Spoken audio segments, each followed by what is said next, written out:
These people had one thing in common. They knew they had it in themselves.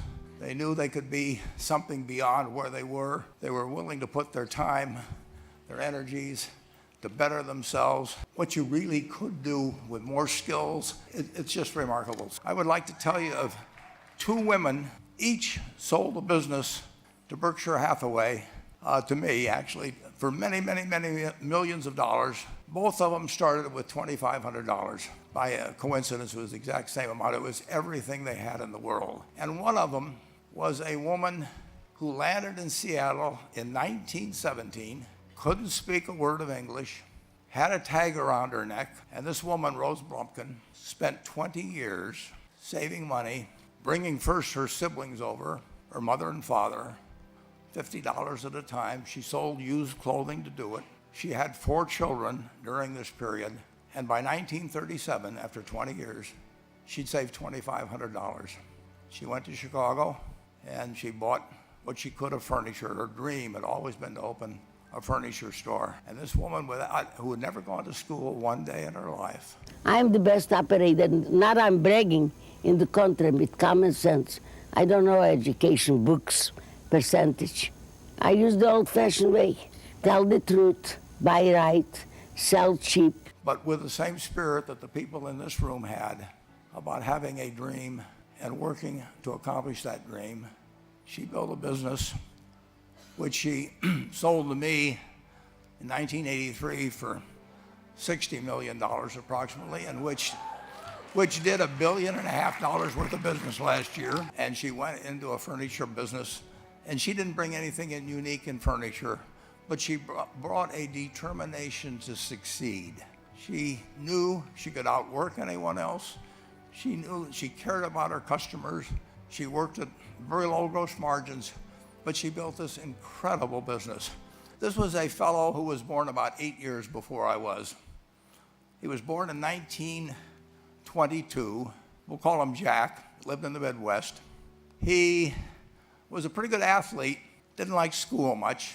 And I'm going to tell you one thing early in the story. Maybe you can figure out who the guy was. The company he built hires more college graduates each year than any other company in the United States. Now we've got a young guy.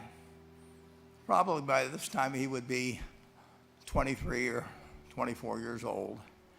And the interesting thing is, he got back to the Midwest, and he actually kind of went from one job to another for a short period of, or not such a short period of time. So my friend Jack started at age 35 in the car leasing business.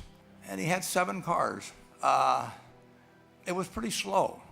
In fact, one of the things he did was whenever the phone rang, he let it ring 3 or 4 times so people would think that he was very busy answering other phones.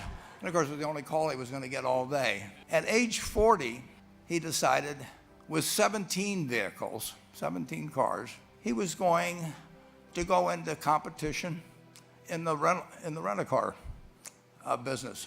So now he's taking on Hertz and Avis and National and people like that who have hundreds and hundreds of thousands of cars.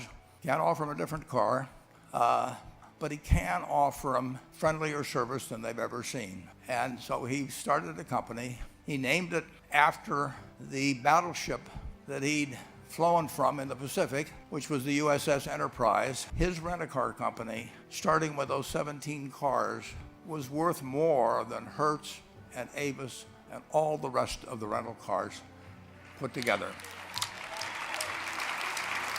He didn't invent artificial intelligence. He didn't do anything that, just like Mrs. B selling furniture, that any one of us could have entered those businesses.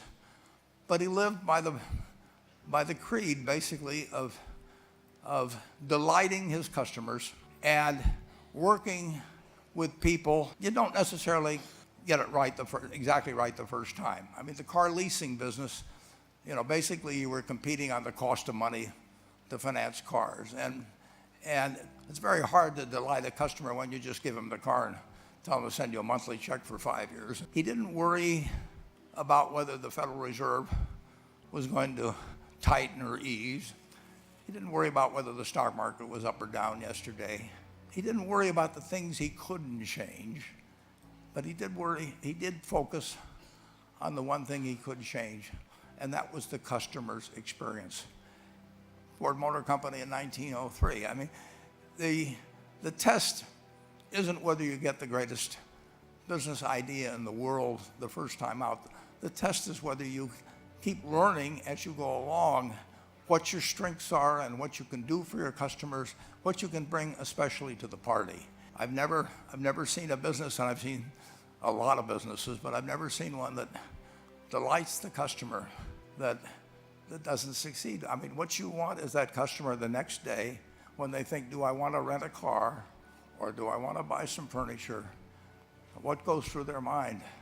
You know, it's the place where they've had a great experience. You long forget about the price, but you never forget whether you had a good experience or a poor experience with the purchase experience. And you'll have a hard time finding a person who's had a wonderful experience, a delighted experience in purchasing anything that isn't going to come back. But you have to do it through other people. And you won't be able to do it through people who themselves do not feel they're being fairly treated, that their views aren't appropriately considered. So you really do have to learn to multiply yourself through other people. My guess is that very little equity capital has been added to enterprise over the years. The business built on itself. I'm looking at 2,200 people here who I admire. I'm cheering for you, and I can tell you the best is yet to come. Thank you.